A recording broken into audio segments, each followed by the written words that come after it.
You are watching Dime a Dozen on MTGO Academy featuring Jason Moore.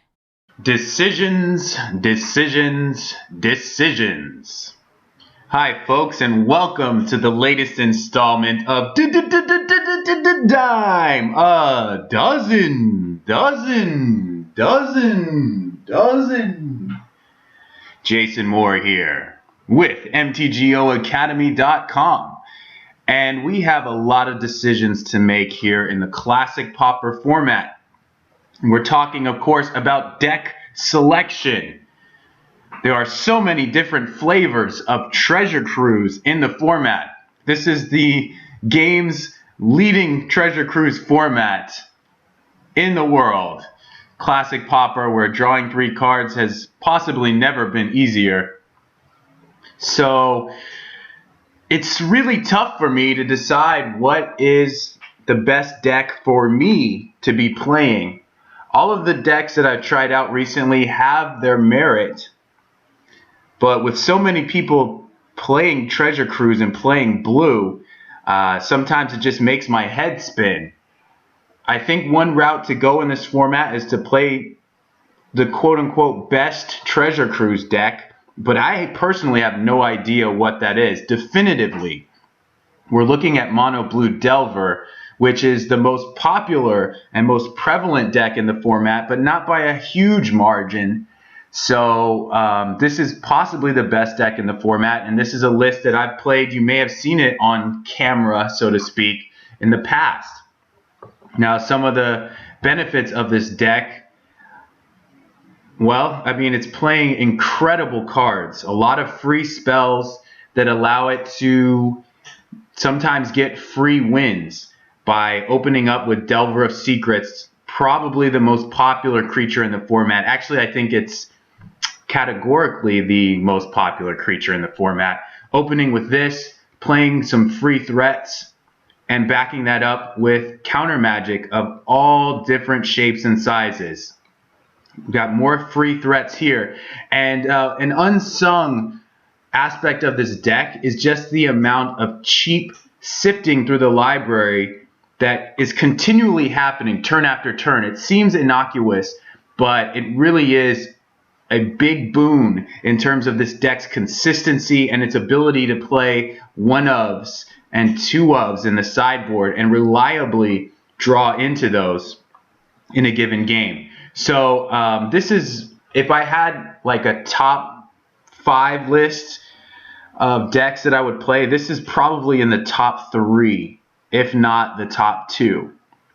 Now I'm just going to show you guys a few other things that have been crossing my mind lately. I've been playing a decent amount of Tron. Let's see if we can get this situated. And this is another Treasure Cruise deck in the format. I believe this entire 75 is from a 4-0 list by the Bim DZ. I may have changed like 1 or 2 cards. I'm not positive.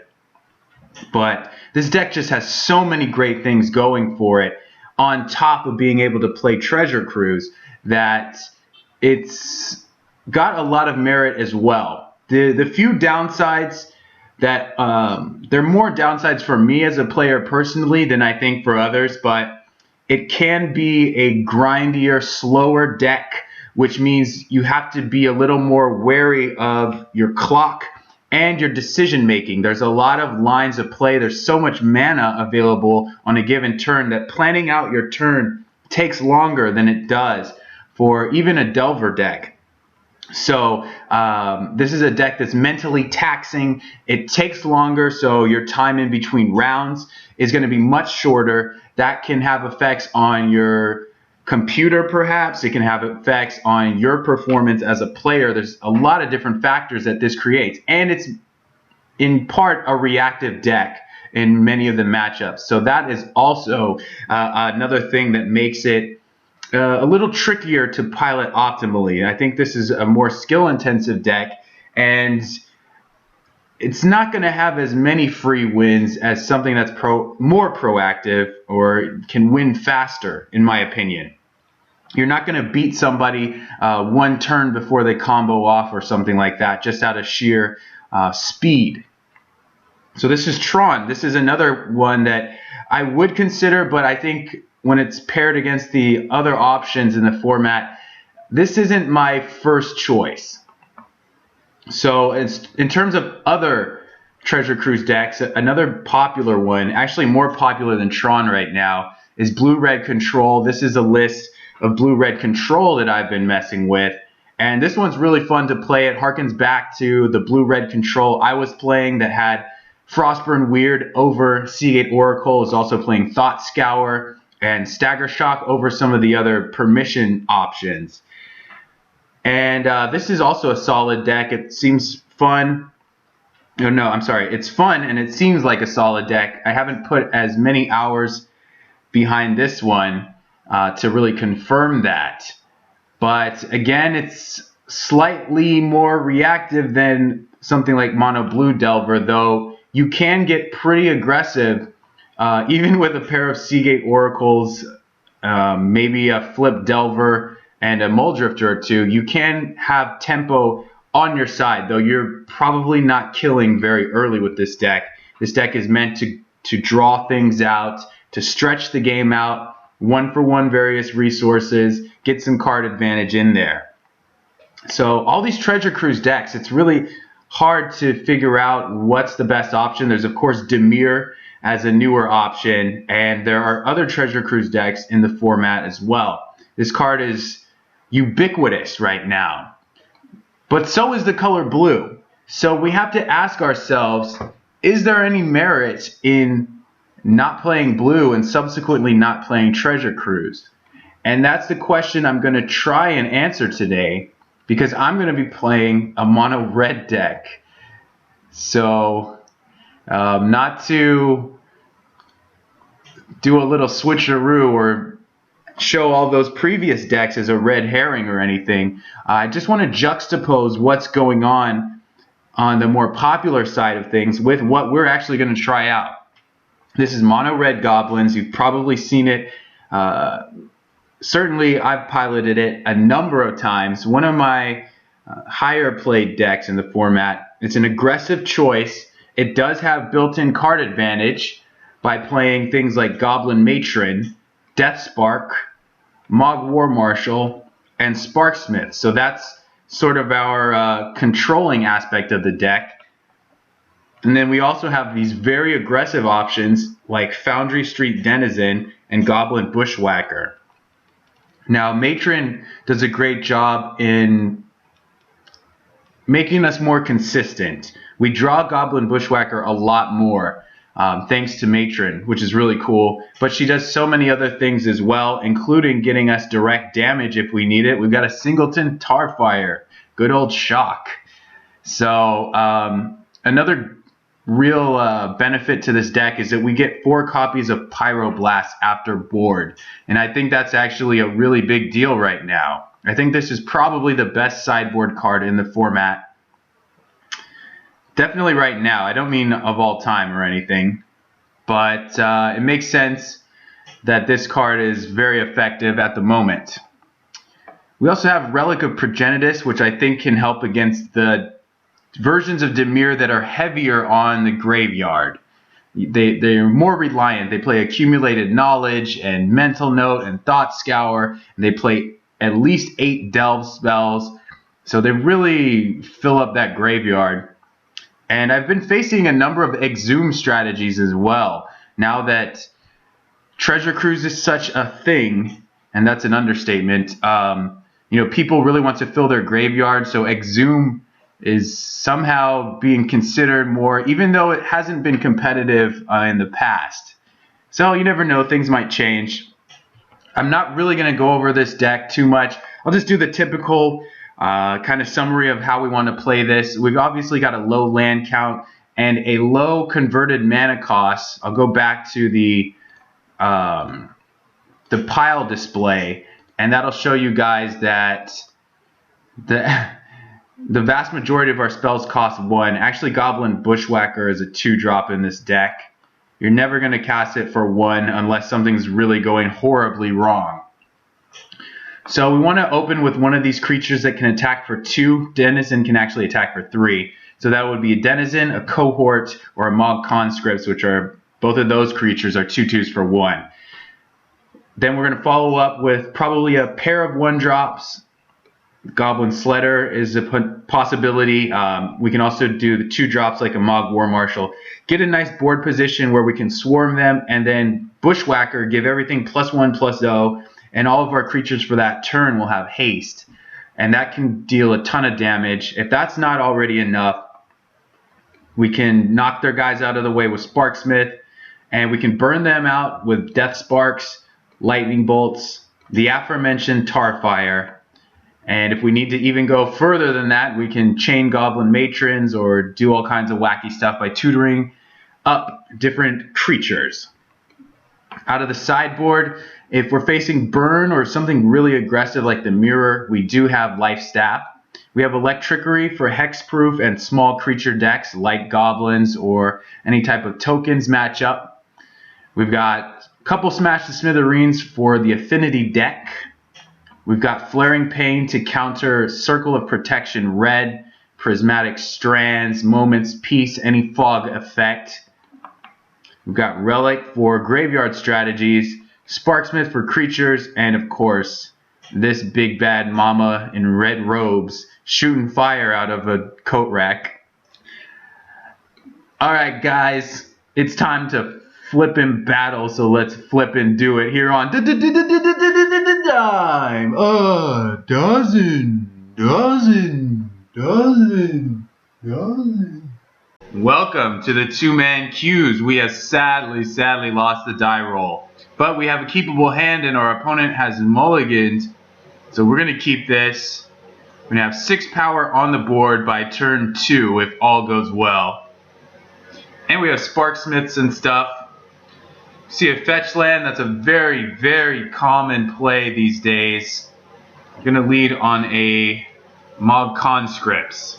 And probably this fetch land is going to get a land for a deck that's playing blue. So they're either going to fetch an island or play an island later. Just going to check. Oh, what the heck? Okay. So he didn't fetch, and now he's passing his own turn. I'm very confused by that. So I'm going to go ahead and attack him. I'm just going to play out 2 more powerful guys, and we're going to try and stomp him while we have the chance. I think he probably passed his own turn by mistake or something. We'll start with this. I probably could have just done everything pre-combat, but this is the kind of deck that you're not going to usually be pressed for time, so I don't really see a point in just rushing. As we see, he's got an island. But he seemed to have missed a land, and Gitaxian Probe narrows this down to probably being Is It Fiend or I guess possibly Mono Blue Delver or some kind of deck that we're just not expecting at all. I'm going to sip some water while this is going on. So he knows these 4 cards in our hand. Our hand looks really great.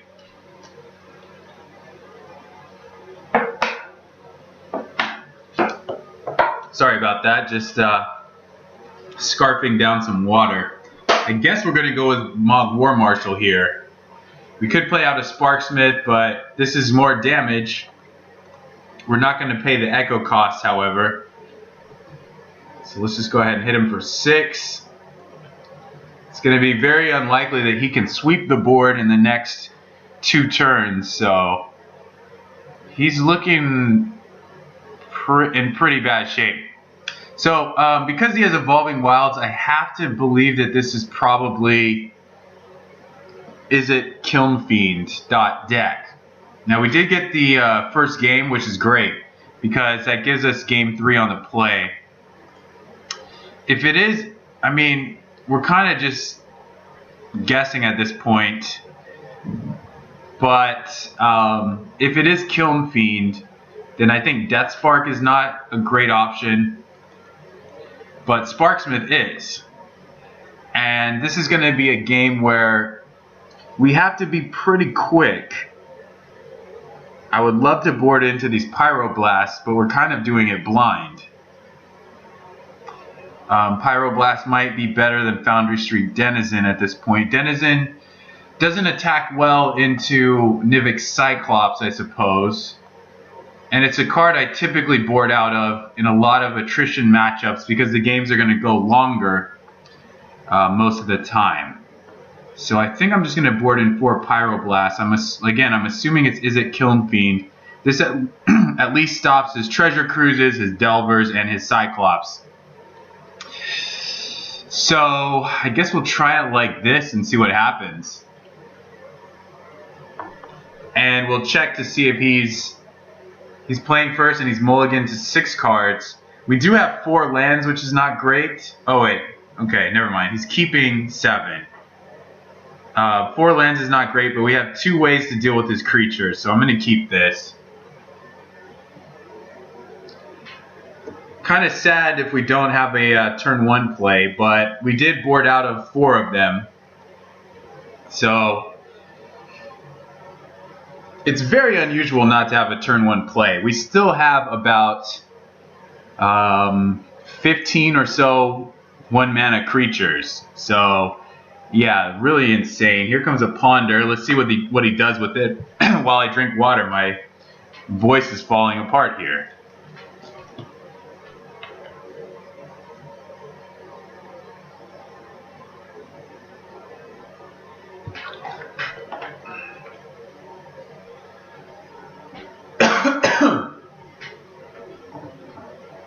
I think I swallowed a cricket or something. I have no idea what's happening. Okay, so are we going to see a Delver here? He chose not to shuffle. Plays an island, so we're not seeing another color yet. It could be mono blue. If it's mono blue, then siding out Deathspark was a big mistake. But seeing mono blue with fetch lands is a little bit rare at this point in time. It does exist, but okay, here's a Gitaxian Probe. I'm just going to F6. I thought I did F6.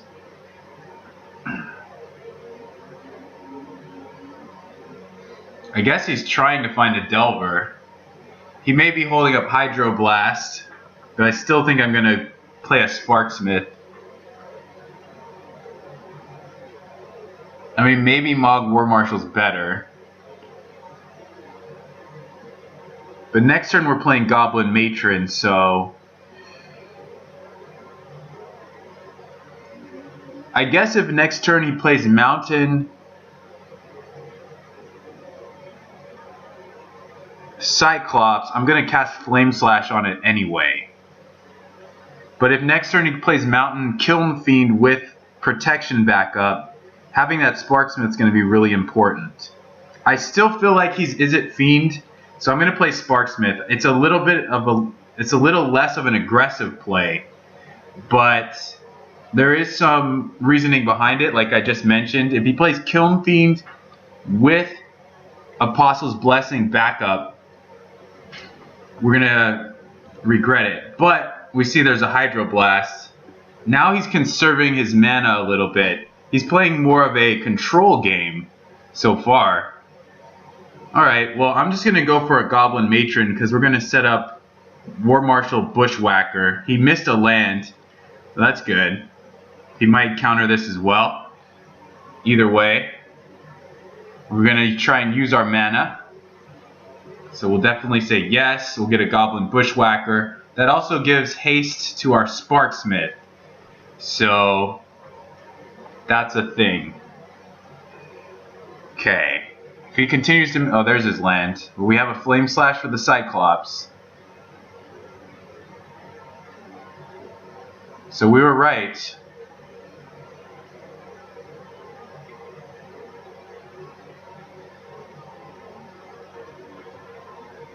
There he is. So mutagenic growth could be painful. We can also leave up Pyroblast, which is pretty awesome. I think I'm going to play Sparksmith after casting Flame Slash. Let's try that first.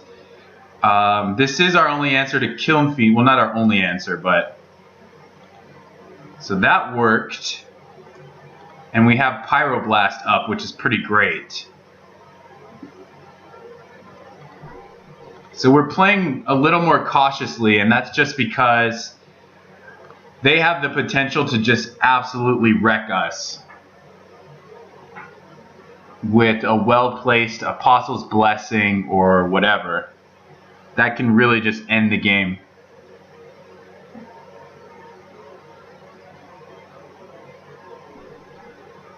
Alright, more water.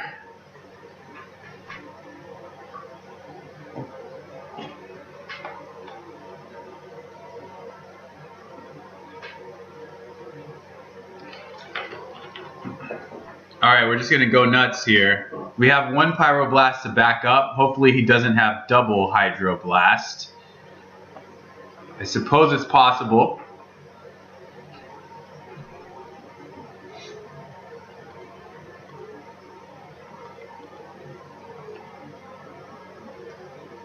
Well, isn't that the kicker? Alright, he's taking 8. He may sweep us with an Electrickery.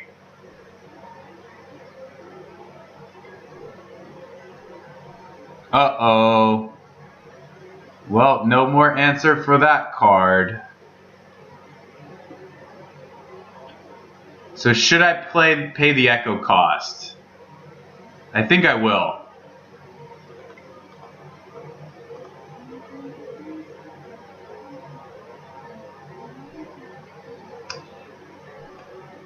So the question here is, do we attack him? And I think we do, actually. Yeah. With everybody. Get him down to 6. Anything divisible by 3 is pretty good. He's going to block probably the Matron. And we have a couple Pyroblasts to maybe keep him from making his guy unblockable. So we'll see. We want to kill his Treasure Cruise.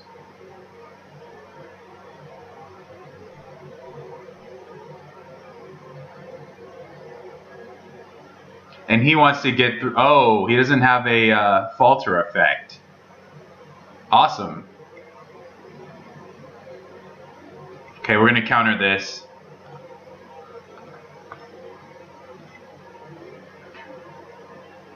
And he had no response. Ooh, can we get him here? We might be able to get him here. 1, 2, 3, 4, 5 bodies. Yeah, I think we might be able to go all in here. And I'm actually willing to do that because we have a Pyroblast to protect. And he only has 1 mana open. So I'm ready to go all in. He's blocking there, which would put him to 3.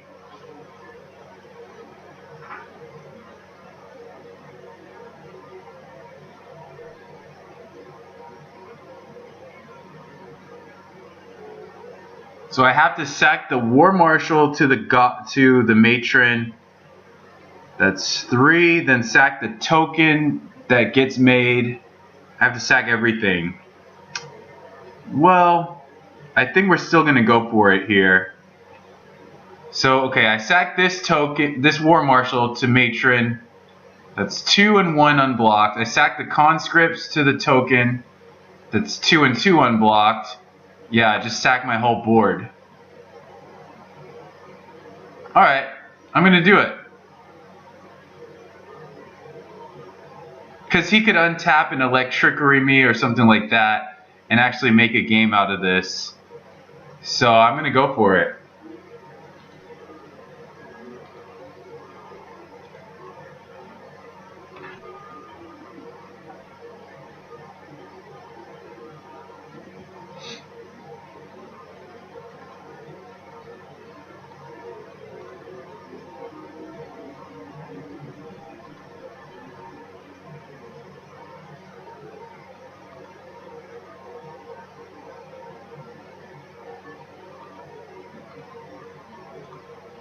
Here we go. Got him. Alright, we won that match and got a pack of KTK. So this is one of the Treasure Cruise decks that we're taking on with Goblins. And I mean, his Mana Screw was a big reason that we were able to pull through with the victory. And just the fast clock that the deck presents. It's so cheap. I mean, in terms of almost everything is 1 mana. So, yeah, this really worked out for us here. I hope you guys enjoyed watching, and thank you very much. Hey guys, we're here playing another match, and we're on the draw with a 1-lander. I'm going to keep it. We do have a Denizen, and we can play almost all of our spells. So, missing a land or 2 may not be too bad. Okay, another blue deck. Oh man, this could get gross. If we draw a land, we're throwing out threats, and we don't really ever want 3 Mog Raiders and a Goblin Sledder though. But we'll see.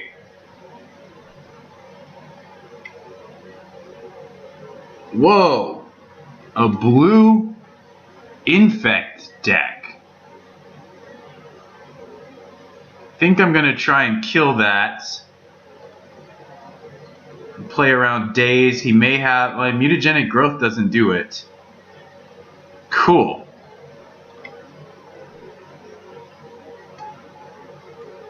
Hopefully he's out of creatures, but that's probably not likely. Well, blue I don't think affords you a lot of pump. He might be blue-green. Plus he'd only be able to play Blighted Agent and Ichorclaw Mirror. There might be one other artifact mirror or infect guy. I don't think there is though. I guess there's some other ones in blue. Isn't there a... Well, I'm actually not sure that there is. Alright, well this guy can't be blocked, so we want to pile on the damage. If we bushwhack, we attack for 7, and then next turn we attack for 3, 5, 7, 9. Or we can play 2 Mog Raiders. We attack for... Oh, crap. We attack for 2, 3. We attack for 4, and then next turn we attack for 2, 4, 6, 8. I think 11. 4 plus 11 is 15. 7 plus 9 is 16. I don't know if I did that correctly.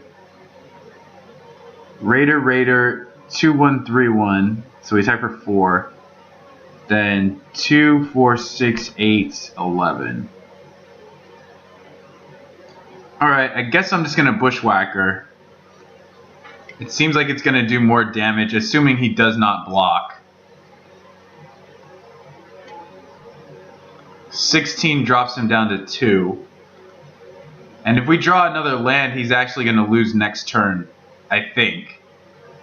Because this will drop him to 11. Then we go Raider. We'll see what happens. Mutagenic Growth shocks him anyway, so it's not too bad for us. Okay. I don't think he can one-shot us, especially without any green. And if he draws a forest, it's still only 1 green pump spell. So I think he's too far behind. So is Electrickery good in this matchup? I think it might be. And then the 4th Sparksmith. Okay. It's a 2-1. Is that it? Wow. Yeah, he must be green. There's no way he's not green. Because what else would he have in his hand right now? He'd have stuff to play. Okay, so we can drop him to 2. I think we might as well. Before he can counter something. If we play... oh, Distortion Strike is going to rebound also. So there's no point in having a blocker. If we play 2 guys, we have 2 blockers, but that doesn't matter.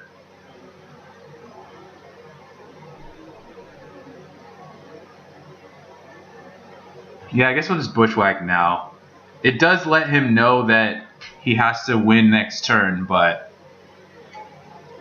I think he pretty much already knows that. And like I said, this gets around him having any counter magic available. So that's 9. It drops him to 2. No Fire Blast, but having you at 2 is really nice. Alright, so Can you do 8? You need 3 mutagenic growths, but you can't cast them. So I don't think you can do anything. Alright, so I'm almost positive that he's green-blue. Since he only cast 1 spell, I'm pretty sure he was color screwed.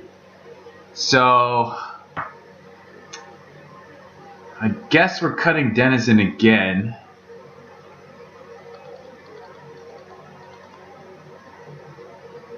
Throw in Sparksmith.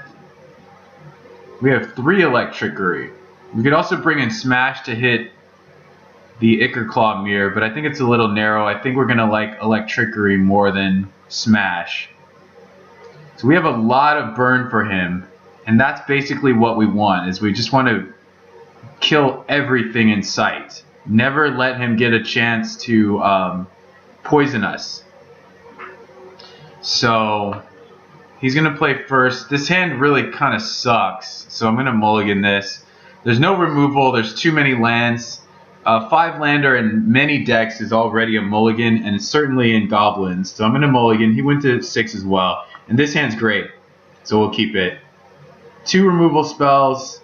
A Matron to get another removal spell or get a Sparksmith. Okay, so we see that he's clearly green-blue. I'm just going to leave up Death Spark here.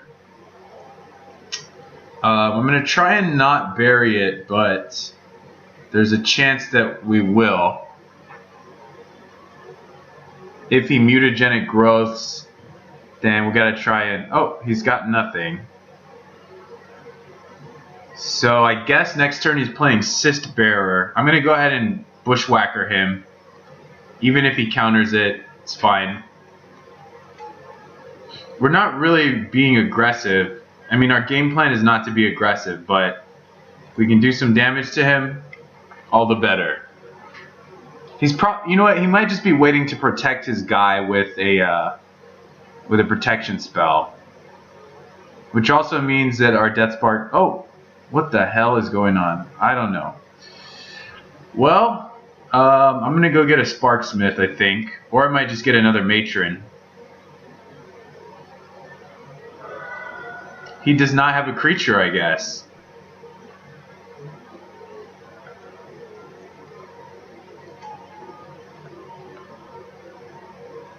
Yeah, I think I'm just going to get another Matron because I'm not sure what we want yet. I would get a Sparksmith. Maybe it's better. I'll get a Sparksmith because we can certainly play it next turn, and that'll protect us a little bit. You know, it'll protect us quicker than if we play Matron next turn. We have to wait an additional turn to play Sparksmith, and that might be too slow.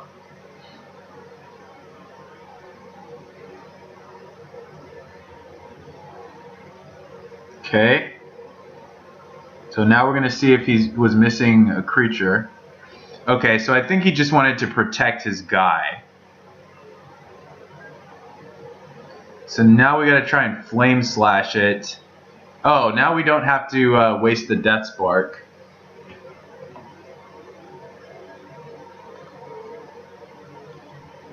Start with Flame Slash. And Death Spark might not even be good enough, so maybe it's better to bury it. I think Death Spark is actually not as useful as Bolt is here. Okay, so it's just a straight counter. So now we don't have to bury it. We can just play it now.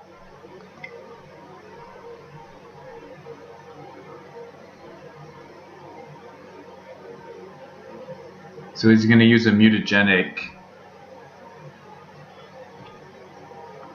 He might have just been reading the card. There's a lot of text on this, as you can see. Alright, we're doing okay. Doing pretty well for ourselves. And now we have removal on a stick.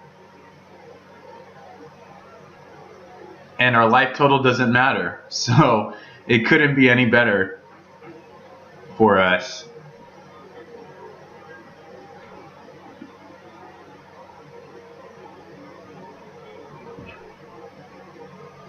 Let's attack first.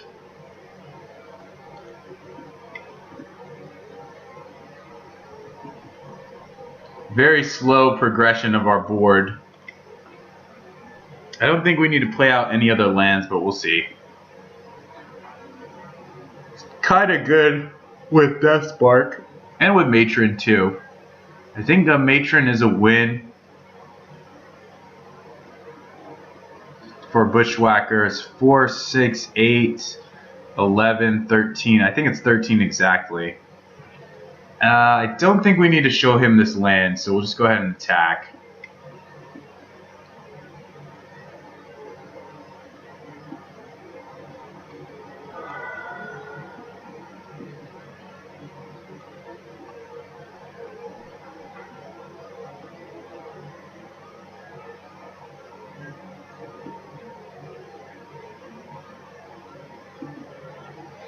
Ooh, and I think we've got him here. That looks like 11 damage to me. So does he have a counter? He does. That's good.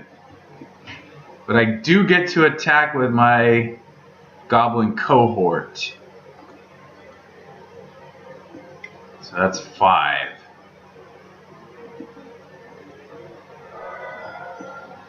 And Bolt, Death Spark is 4.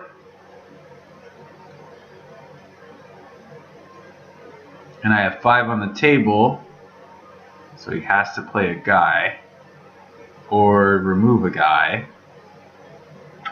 Okay, he didn't have an answer. Wasn't a guarantee that we were going to attack with the cohort. Let's draw a card and see if we would have. Oh, we would have. We win the match, win another pack. This is kind of a rogue brew, green-blue infect. So, you know, not the best test for us, but it's nice to see people trying some things out here. We have so much burn in this deck that it's really hard for infect to beat us usually. Thank you guys, and we'll see you later. Oh no, we are 0-3 with these die rolls. We always are on the draw. We're definitely keeping this hand though. At least we're 2-0 in the match results. And another blue deck. Alright. Oh man, is this an Exhume deck or is it just the Gurmag Angler deck? Oh, it's an Exhume deck. Whoa. This is nuts. We have no answer to that game 1. Wow, we might actually lose game 1 to this. Holy crap. We could draw another Flame Slash. He doesn't have it yet. Okay.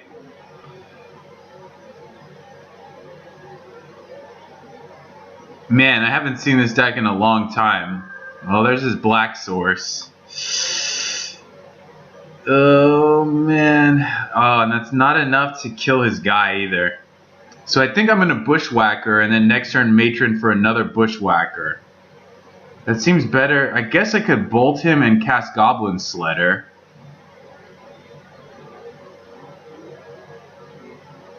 This Bushwhacker kind of multiplies. Yeah, maybe we Sledder and bolt him. Bushwhacker's a better use of our mana. Well, Sledder and bolt is a better use of our mana.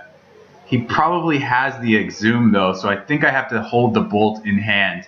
Because any other burn spell we might be able to... I might be able to get out of this, because what I can do is I can cast Goblin Matron, get Tarfire, then when he attacks me, I sack like the Matron and a land... no, I can't sack a land. I sack like a Matron and another guy, and then I can spend 3 burn spells on his Ulamog's Crusher. But then if he has another Exhume, we're in trouble. So if he doesn't Exhume this turn, I'm going to bolt him.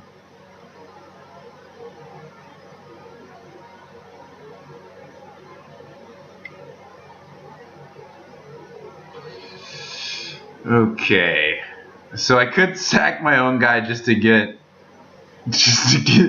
the effect.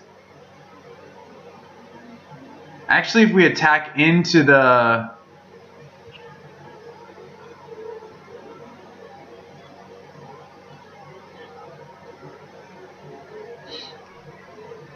I'm just gonna get the bonus here.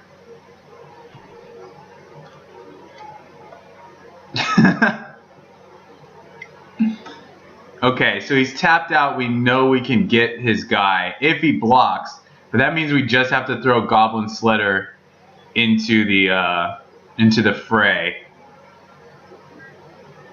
Oh man. Yep, we just got to untap. Okay, so I can play Sledder, attack into this, and then double bolt him. We could also just try and race his Ulamog's Crusher. But he's killing stuff every turn. Like, for instance, I could play Sledder Bushwhacker. Then he takes 6. Then I lose 2 permanents and take 8. But what if he does not block?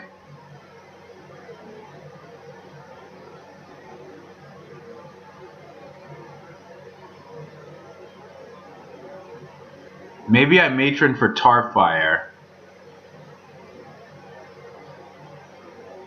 Okay, so there's a few contingencies. Like if he doesn't block, I think I'm just going to make him take 7 here. He goes to 12. Then I have to sack 2 things.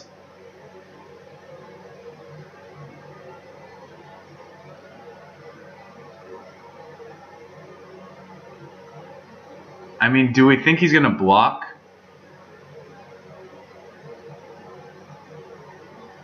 Maybe I just hope he blocks and doesn't have another Exhume. Maybe that's the way to go. He's probably going to block. Right? We don't show him the land. We don't show him anything. Yes. Okay. Well, that's the beginning of... Please block.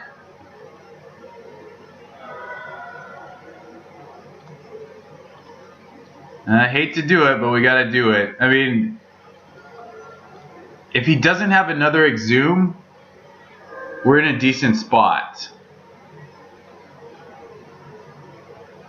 And we get a cohort back, so it's not that bad.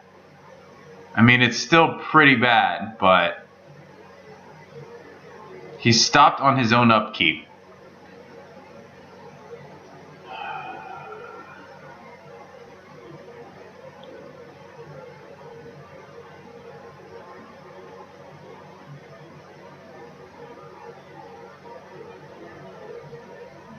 So that whole line of play was hinging on the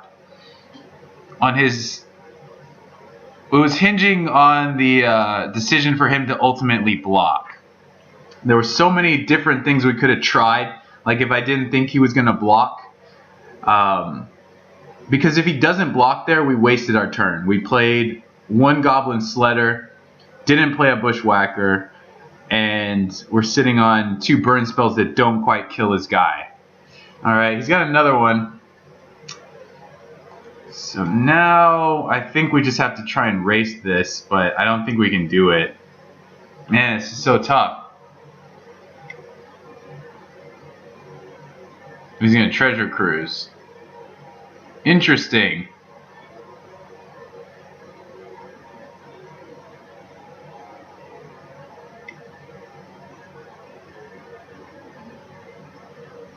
This deck seems pretty fragile. I mean, we only have 1 relic in the board, so we're gonna suffer a little bit because of that.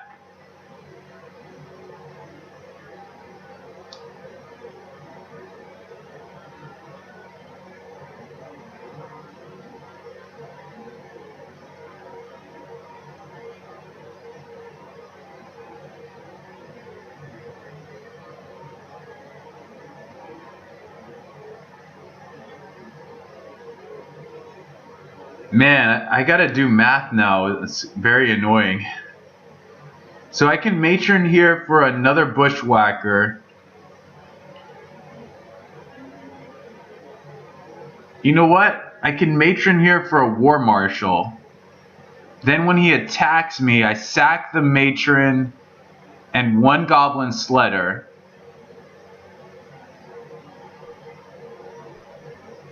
I take 8. if he doesn't have another guy, War Marshal, Bushwhacker might be enough. It's 3 bodies from the War Marshal. No, 2 bodies from the War Marshal. Okay. I'm going to have this cohort and this sledder. I'm going to have 2 bodies from the War Marshal and the Bushwhacker. Bushwhacker's a 2-1. The 2 War Marshal bodies are both 2-1s. That's 6, 8, 11, 12 with the... so that gets him down to 6. 12 with the War Marshal sacking. Then he's going to make me pitch 2 lands. I go down to 4, and I can maybe win with something that I top deck. Because the sledder's still in play. Alright, that seems like a plan. And I'm not going to attack this turn.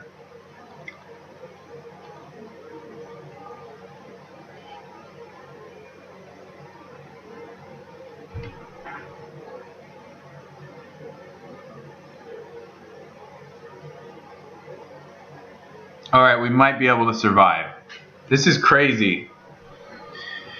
If he has a 3rd Exhume, then we probably won't survive. But okay, where's Mob War Marshal? There he is. So we're keeping our lands, losing 2 guys, taking 8. That's not, you know, those aren't really good numbers for us.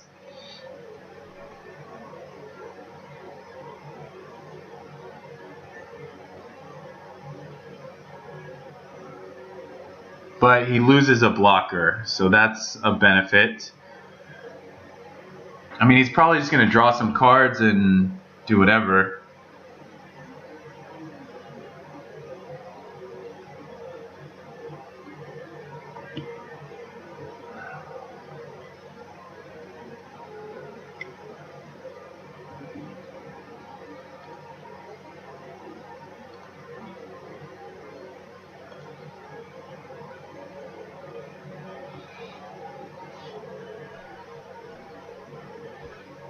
And if he casts Exhume, I can get another little thingy from Goblin Matron. So that's cool. It's even more damage. It's 2 more damage. Oh, what is this? Okay. Oh, man. Alright, so this is good.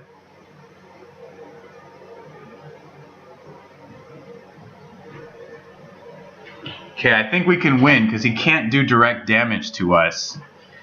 We get him down to 6. But then I still have to top deck something pretty good.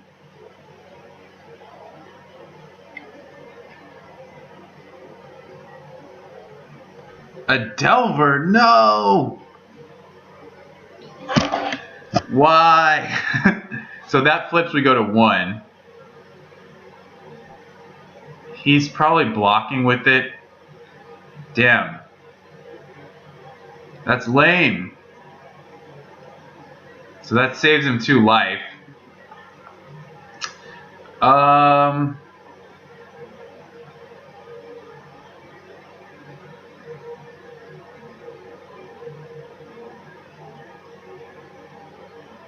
So maybe I just sack this token now to protect keep my guy alive. Because the more bodies we have, the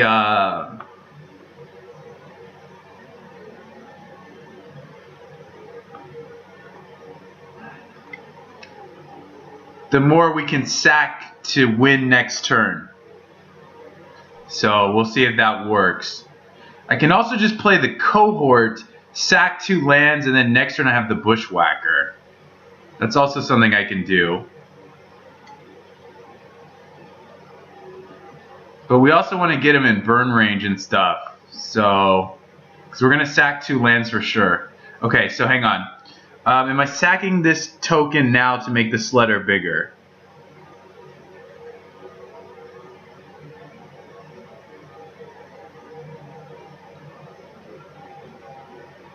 No, I'm not. It's 1 more body if I do it this way. He's probably still blocking the sledder, but that's okay.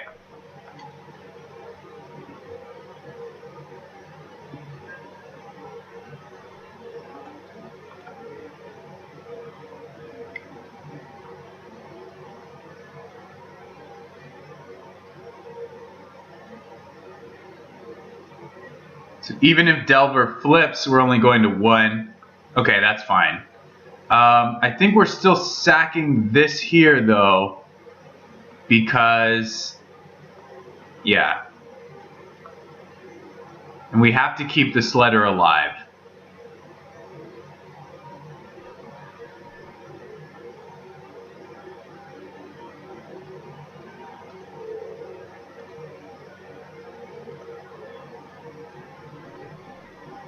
Had we done that before combat, man, he's at 11. Well, maybe it was better not to do that.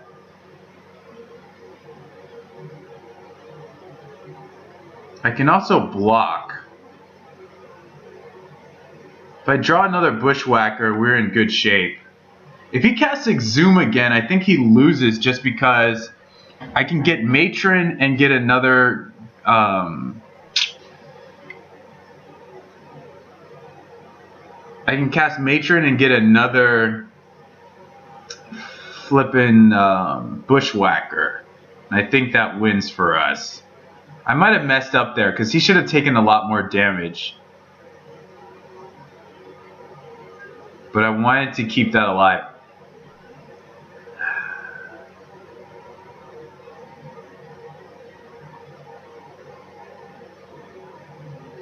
Alright, I'm going to sack 2 mountains.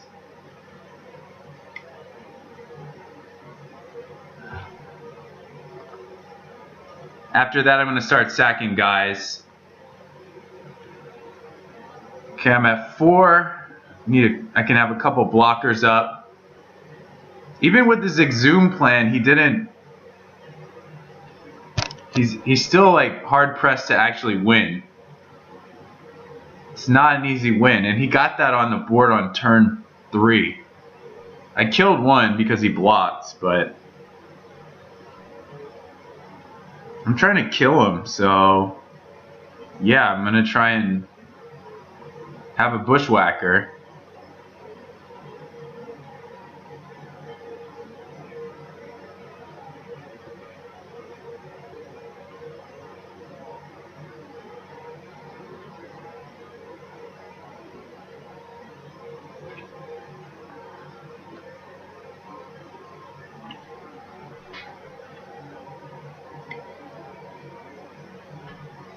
Wow.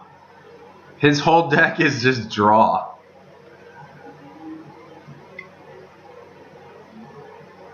I would love to see a Bushwhacker off the top. But does that even do it? He's at 12 now. So he can block our biggest guy.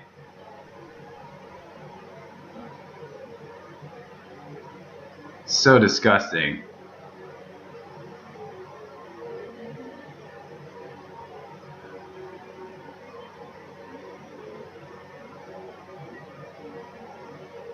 I think he lives if we have a Bushwhacker, but we don't. I have to play this guy to get my cohort to attack, so how many do I send?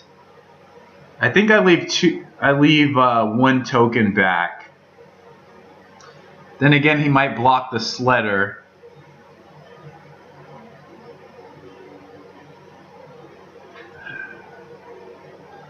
I'm not going to attack. I'm going to leave the Sledder back. Hopefully he doesn't make us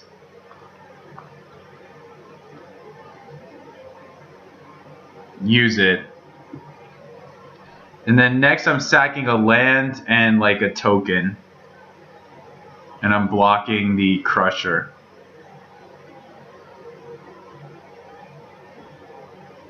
So this puts him to 7. Wow, this is crazy.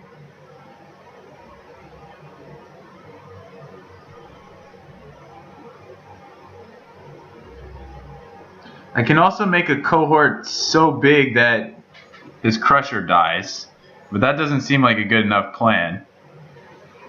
And it doesn't seem like he can afford to cast Goblin Matron because, or sorry, it doesn't seem like he can afford to cast the thing, whatever it's called.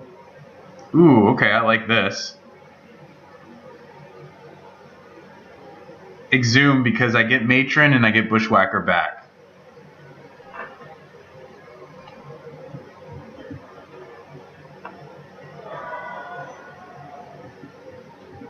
I'm hell-bent. I can also just, well, getting Bushwhacker back doesn't do anything. Yep, sack a land and a token. He's at 8. So I think I just block with Cohort. Sledder gets us around blockers. Is Sledder even doing anything though? Because he's at 8. Yeah, I think we want to keep it alive.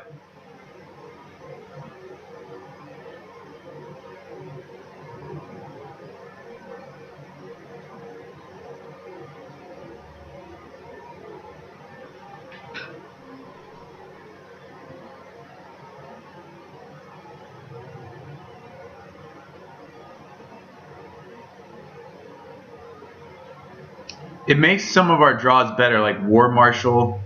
I mean, if we don't draw something awesome next turn, I think we're kind of screwed anyway. So I'm going to block with Cohort.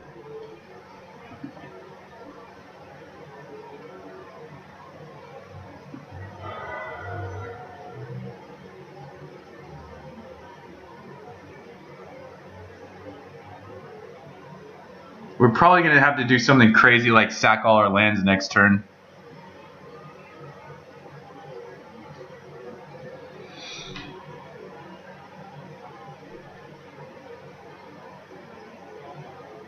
Damn.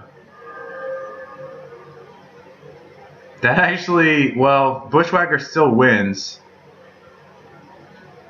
Oh boy. I think he's sitting on Exhume, so. Man, that's awful.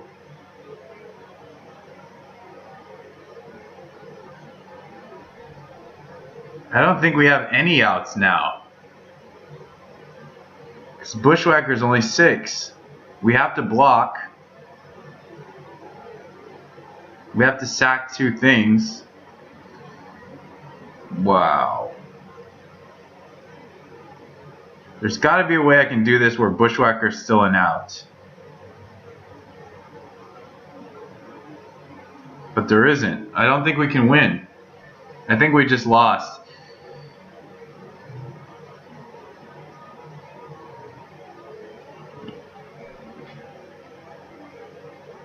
He can't like miss an attack. He has to attack. So if I attack for 2, he's at 7. We sack Mountain. Yeah, we're losing 2 guys here.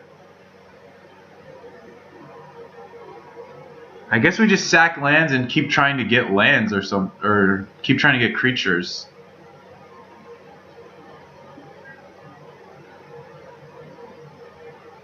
Yeah, this is pretty awful.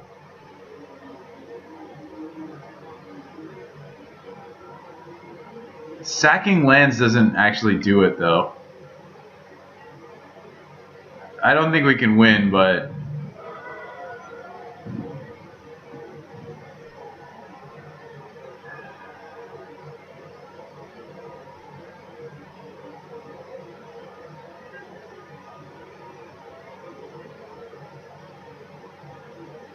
yeah, I don't think there's anything we can do at this point.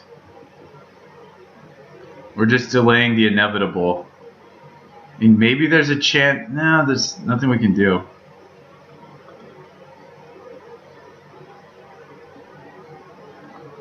We'll still fight him off till the bitter end.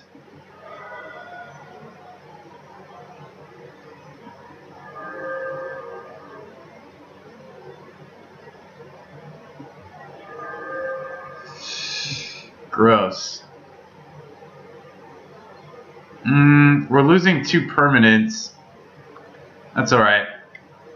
Just fight him off till the bitter end. Just trying to exhaust the opponent mentally.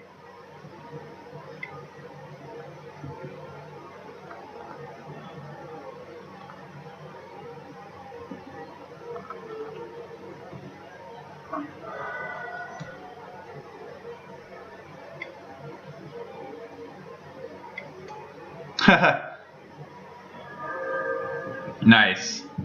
Hard cast.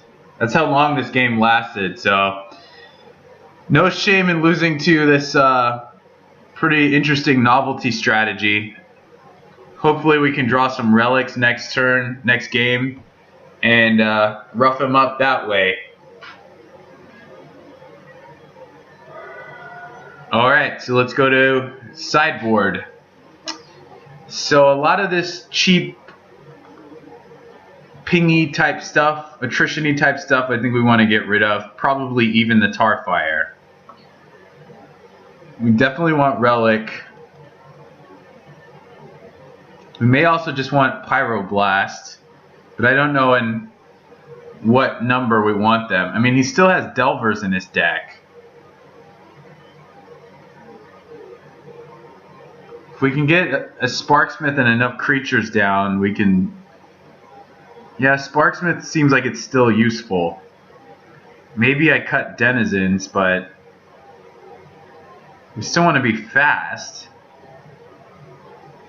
I mean, his whole deck is just searching for Exhume and stuff like that. I wouldn't mind these Pyroblasts, but maybe we just once again cut Denizens. Flame Slash is a dead card until he gets to... yeah, I'm just going to do this again. Flame Slash is a dead card until he gets to Crusher. In which case, you know, if we just have 4 Goblins and a Flame Slash, that might be okay. So I'm gonna board it like this. It's pretty much exactly what we did against the Izzet deck. Except now we have a Relic instead of whatever we had before.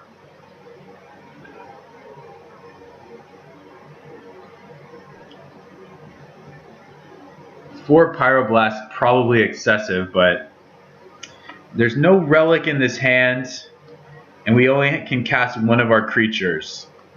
And that creature requires us to cast other ones. So I'm actually going to mulligan. And this hand, excuse me, this hand we can keep. He kept 7, which I guess his deck would naturally keep 7 often because he's got so many cheap cantrips, so it doesn't necessarily mean he has a nut hand. But he might.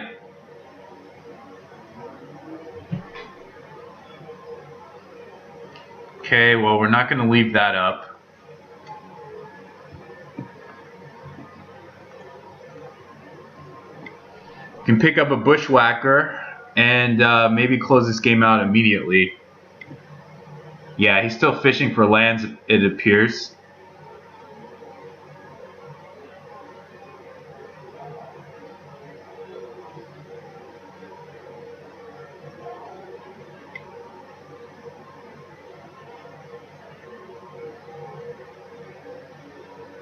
Okay.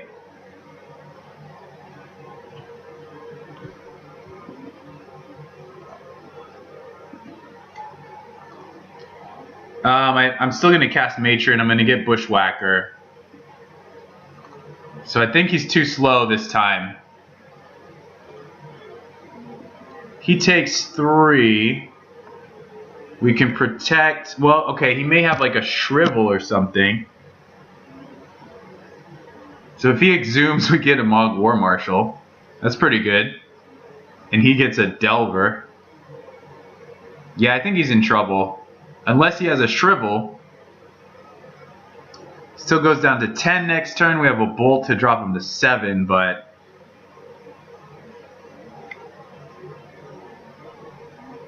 Is he going to exhume? That seems... Oh, he's going to Treasure Cruise. Oh, he's going to Angler. Okay. Interesting. Well, we're just going to have to fight through that. We can actually kill the Angler off. So that's fine.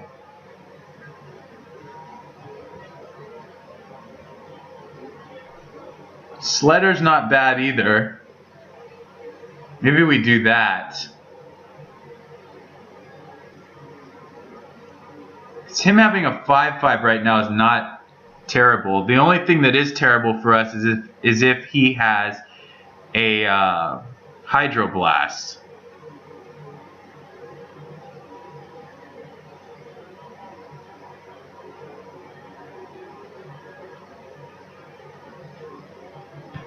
I'm going to play around the Hydroblast. We're going to go with the Bolt his Angler line.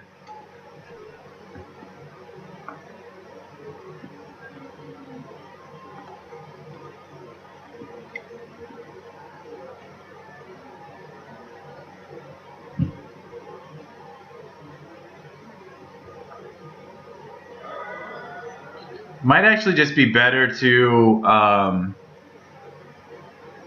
save the Bolt for him. The Angler is not a threat right now. So I'm going to save the Bolt for him. It doesn't seem like he has a Hydroblast. This is a Thought Scour. He lost another Exhume.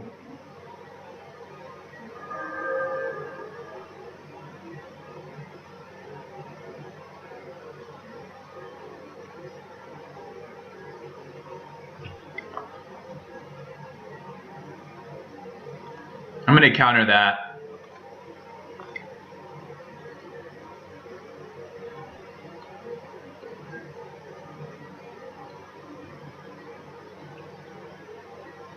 So now I think he's dead. So we just have to get him to take 4.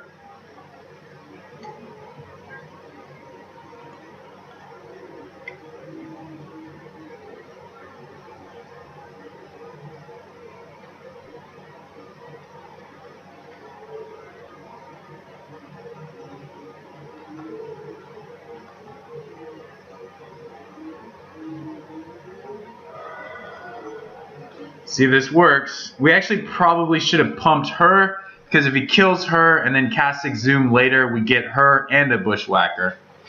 So, okay, we won that game. See, he's got Anglers, yada yada. Yeah, we really just want this Relic. The Pyroblast seemed fine, I guess. The Relic's the highest impact sideboard card. The Burn, the Spark, yeah, let's go. Alright, so it's all coming down to this, game 3. It's pretty intense. Interesting deck from the opponent. It mixes some novelty with a lot of what we've seen before. This is a keepable hand, so we'll definitely keep. See if he's got a Delver for us. He does, and I'm wondering if I want to kill that. I think I'm going to wait, because we have a turn 2 Sparksmith. I don't think he can actually race us with that Delver. We want to pressure him more.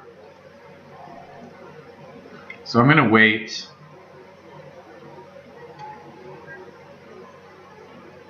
Sparksmith's also good against an Angler that's going to come down early.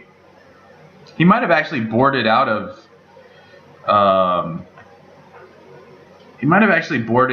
his Ulamov's Crusher plan.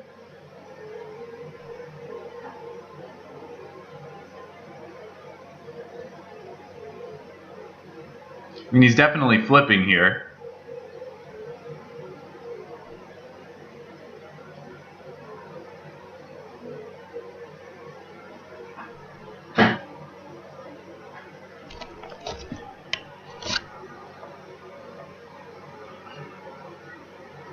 Shows us Treasure Cruise. Doesn't have a black source, so he's going for the beatdowns. That does not seem like that's going to be too viable.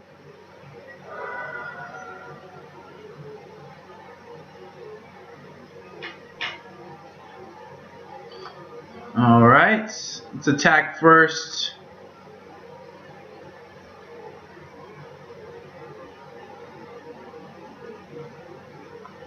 Yeah, our hand is pretty stacked. We just have to be careful. I think we're going to be okay. I think everything's going to be just fine, guys. We're going to make it, alright? Alright, so that hits the table. So his beatdown plan is not going to really work. We can War Marshal up, then we can Bushwhacker up. Okay. We haven't seen black from him yet. I think we're alright. Oh no! Well, that's part of it. So if he exhumes here, I'm not sure we can stop the Crusher. So we would need to draw a land. Okay, he doesn't have it yet.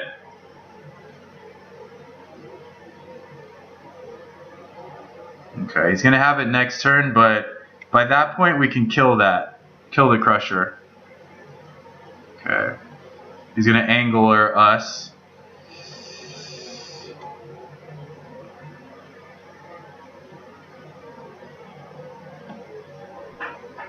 So now I think we kill the angler.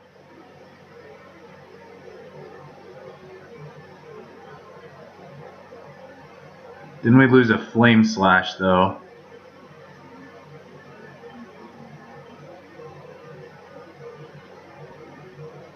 What if we just kill the Delver and then make a War Marshal? Yeah, that seems better.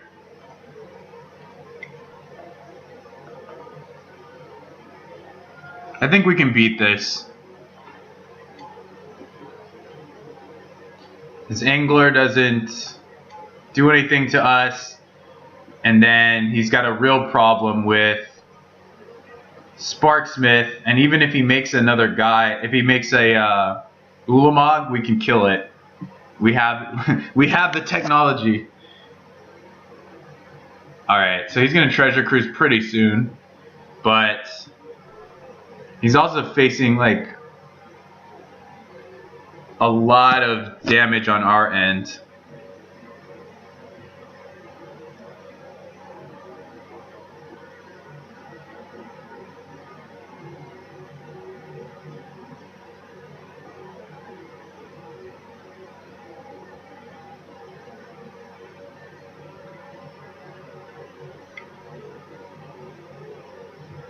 Alright, he still has not found Exhume. So we're pretty lucky so far. He might find it here.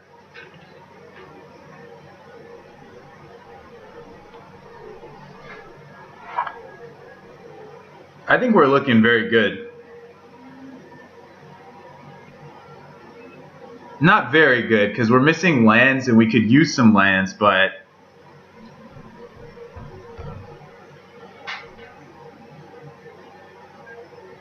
okay, let's see what he does. If he attacks, I'm just blocking.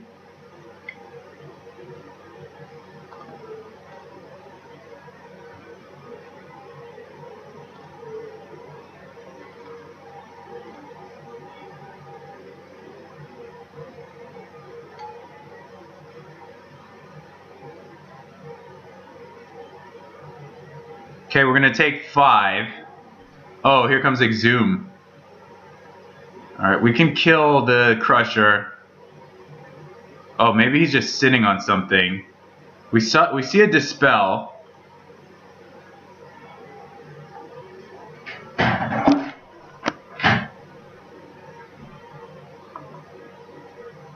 I think I'm gonna go for it though. We could alternatively cast a pair of Cohorts. For him not to Treasure Cruise and to leave something up is a little suspect.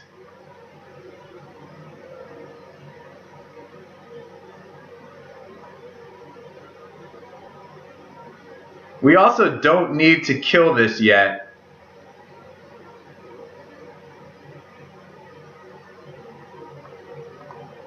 What happens if I play a couple guys out?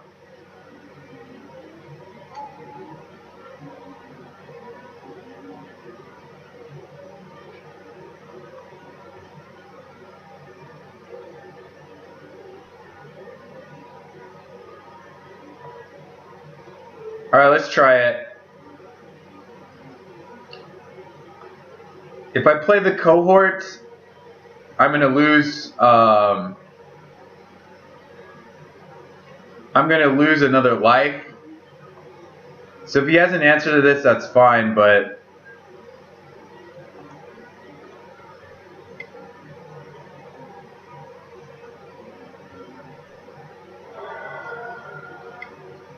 My life total doesn't really matter. The only thing is we don't want to go to... We pretty much can't use Sparksmith again. But if he exhumes, we have a War Marshal, and then Bushwhacker's going to get him.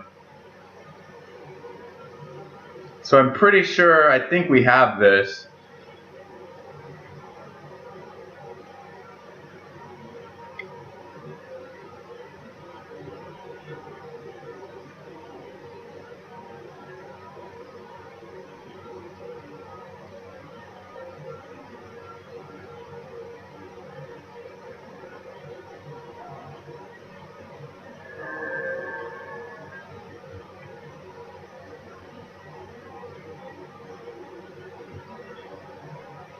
Now we have a Matron.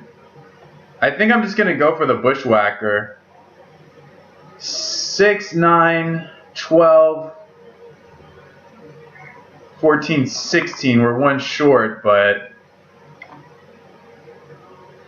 he must be sitting on something because he could... Oh, he just conceded. I don't actually think that was a lethal attack, but we go 3-0 with this Goblins deck. That's pretty cool. We took down 2 Treasure Cruise decks in the process. I think that while the jury is still out, I think that's a very good sign for Goblins.